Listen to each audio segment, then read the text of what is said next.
మీరు వాస్తవాలను సభ ముందు పెట్టాను.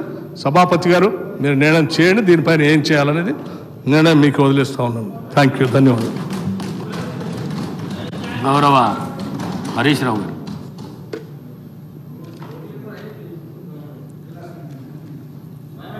స్పీకర్ సార్, ఈ అంశం చాలా ప్రాధాన్యత కలిగింది కనుక అవసరమైతే రాత్రి 12 దాకైనా మాట్లాడదాం. టైం ఇవ్వండి, ఒక్కసారి కాకపోతే 2 సార్లు టైం ఇవ్వండి, క్లారిఫికేషన్ ఇద్దాం.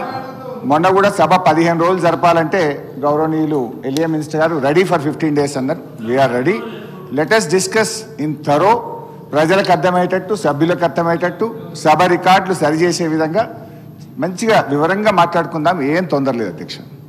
కానీ దయచేసి మైక్ ఆపొద్దు, మధ్యలో ఇంటరప్షన్స్ వద్దు. నేను మాట్లాడేటప్పుడు రాసుకోమనండి, నేను లేవలేదు. తర్వాత వారు ఎంతసేపు అన్నా మాట్లాడమనండి, తర్వాత నాకు మైక్ ఇవ్వండి, I will clarify.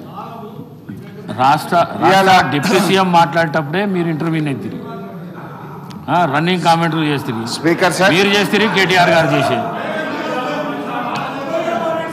Speaker sir, ఈ కాంగ్రెస్ ప్రభుత్వ తీరు ఎట్లా ఉందంటే, అబద్ధాలు చెప్పు, అవే చెప్పు, పదే పదే చెప్పు, మళ్ళీ మళ్ళీ చెప్పు, దబాయించి చెప్పు, బెదిరించేలా చెప్పు, పెద్ద గొంతుతో చెప్పు, ఎదుటి వారి గొంతి నొక్కి చెప్పు, ఎన్ని విధాలైనా చెప్పు, కానీ అబద్ధమే చెప్పు, ఎట్టి పరిస్థితుల్లో నిజం చెప్పకు అన్నట్టుంది కాంగ్రెస్ ప్రభుత్వ తీరు. అధికారంలో రాకముందు ప్రతిపక్షంలో అదే తీరు, ప్రభుత్వంలో కూడా అదే తీరు ఈ కాంగ్రెస్ తీరు. బహుశా ఇంకో 4 ఏళ్ళు కూడా అదే తీరు కొనసాగిస్తారని కూడా మాకు అర్థమవుతా ఉంది. కానీ మా గొంతు నొక్కినా నిజమే చెప్తాం. మేము చెప్పేవన్నీ నిజాలు, అర్ధరాత్రి నిద్రలో అడిగినా నిజమే చెప్తామని చెప్తూ నా ఉపన్యాసాన్ని ప్రారంభిస్తా ఉన్నాను. అధ్యక్ష, సింపుల్. నేను లెక్కల్లోకి పోయే ముందు I want to set right the house records and I want to challenge the బట్టి గారు. ఒకవేళ నేను ఇక్కడ అడుగుతున్నా అధ్యక్ష, ఇది నేను ఒక నిమిషం ప్లీజ్. ఛాలెంజ్ వద్దండి, మీకు నాకు ఛాలెంజ్ ఎందుకు? ఛాలెంజ్ వద్దు, ఒకటే మాట అడిగి కూర్చున్నా. సార్ హరీష్ గారు, నేను ఒకటే మాట అడుగుతున్నాను, ఛాలెంజ్ చేయట్లేదు వారితో. ఒక నిమిషం, నేనేం ఛాలెంజ్ చేయట్లేదు వారితో, ఒక మాట అడగదలుచుకున్నాను మీ ద్వారా పర్మిట్ చేసి. నేను ఒకటే అడుగుతా ఉన్నాను, ఈ tentative risk weighted outstanding guarantee అనేటువంటి అమౌంట్ కాలంని నీకంటే ముందున్న ఆర్థిక మంత్రులు ఎప్పుడైనా పెట్టారా? నీ తర్వాత వచ్చిన వాళ్ళు ఎప్పుడైనా పెట్టారా? ఈ రెండింటి సమాధానం చెప్పానండి. ఇది మీ ఒక్కళ్ళు వచ్చినప్పుడే ఎందుకు వచ్చింది? ఇది మీకంటే ముందున్నటువంటి వాళ్ళు కూడా ఆర్థిక శాఖ మంత్రులుగా ఎప్పుడైనా పెట్టారా? ఇంక్లూడింగ్ మీ టైంలో ముఖ్యమంత్రిగా పనిచేసిన చంద్రశేఖరరావు గారు ఆర్థిక శాఖ మంత్రిగా ఉన్నప్పుడు వారు కూడా పెట్టలేదు. మీరు ఒక్కళ్ళే ఎందుకు పెట్టాల్సి వచ్చింది? వాళ్ళు మీ టైంలోనే ఎందుకు ఇట్లా చేశారు? ఎందుకు ఇంత సభని ప్రజలు తప్పుదో పట్టించారు? మీరు దాని ఒక్కదానికి సమాధానం చెప్పండి.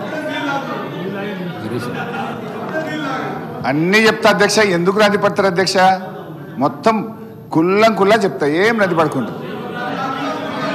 ఎన్నిసార్లైనా క్వశ్చన్ అడగండి, అన్నీ చెప్తా అధ్యక్ష. ఫస్ట్, ఎవడా యూజ్లెస్ ఫెలో దొంగ అన్నది 100 సార్లు అంట. నన్ను ఎవడన్నా దొంగ అంటే వాడు యూజ్లెస్ ఫెలో అన్న తప్ప వాళ్ళు అన్నది కదా అధ్యక్ష.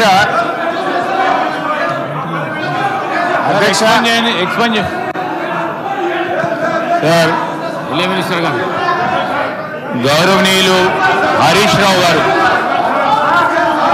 వారు మాట్లాడింది, వారు మైక్లో మాట్లాడలేదు సార్, ఎవరికి కూడా వినపడలేదు.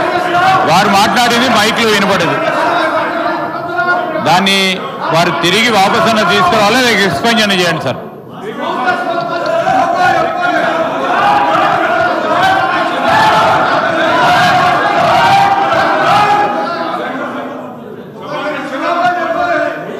ప్లీజ్. స్పీకర్ సార్, నేను లేచి మాట్లాడుతుంటే అక్కడి నుంచి ఒక గౌరవ సభ్యుడు దొంగ అని నన్ను అన్నాడు.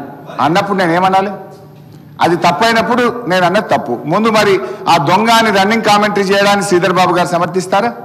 అందువల్ల అక్కడి నుంచి ఎవరైతే నన్ను రన్నింగ్ కామెంట్ చేసిండ్రో ఆయన ఉద్దేశించి నేను అన్నా, if you want to expel you can expel both. And Sridhar Babu should say, వాళ్ళకు కూడా చెప్పాలి అట్లా కామెంట్ చేయొద్దని. హరీష్ రావు గారు మాట్లాడిన మాటలు నేను అన్నోన్లీ అన్నా, అనకపోతే లేదు. నన్ను ఎవరన్నా అంటే వాడిని నేను అన్నా, అనకపోతే లేదు. రైట్ అధ్యక్ష, గౌరవనీయులు తొలగించేసి బట్టి విక్రమార్క గారు చెప్పిన దాన్నే చెప్తూ అబద్ధాలని చెప్పే ప్రయత్నం చేశారు. బట్టి విక్రమార్క గారు మాట్లాడుతూ ఫామ్ వినాలి సార్. సార్ శ్రీధర్ బాబు గారు కూర్చో, నేను విడ్రా చేసుకున్నా కదా, ఇంకేంటి? దొంగ అనే పదాన్ని ఎక్స్ప్లెయిన్ చేయండి, యూజ్లెస్ ఫెలో అనే పదాన్ని ఎక్స్ప్లెయిన్ చేయండి, నాకు ఇబ్బంది లేదు. దాన్ని ఆస్ దెమ్ టు సిట్ డౌన్. నేను విత్డ్రా చేసేసినది అట్లా ఇయ్యారు సార్, మినిస్టర్కి ఇస్తారు. మీరు మినిస్టర్ ఇంకా రాజగోపాల్ రెడ్డి గారు, నువ్వు హోమ్ మినిస్టర్ ఇంకా ఇస్తారులే, నీకు మైక్ ఇప్పుడు ఎలిజిబిలిటీ లేదు, కూర్చోండి దయచేసి. మీరు హోమ్ మినిస్టర్ కావాలి రాజగోపాల్ రెడ్డి గారు, కూర్చోండి. I wish you should become home minister, please sit down. Sir speaker sir, సభను ఆర్డర్లో పెట్టని మాట్లాడండి sir. Ask them to sit down please. Please కూర్చోండి please. Sir ask them to sit down sir please. Sridhar Babu గారి పద్ధతి కాదు సార్, సభ నడిపే పద్ధతిది కాదు సార్, సభ నడిపే పద్ధతిది కాదు sir. Sir please. Speaker sir please కూర్చోండి ప్లీజ్ ప్లీజ్. అయితే ఈరోజు చాలా ముఖ్యమైన అంశం మీద సభలో చర్చ జరుగుతుంది. గౌరవ ఉప ముఖ్యమంత్రి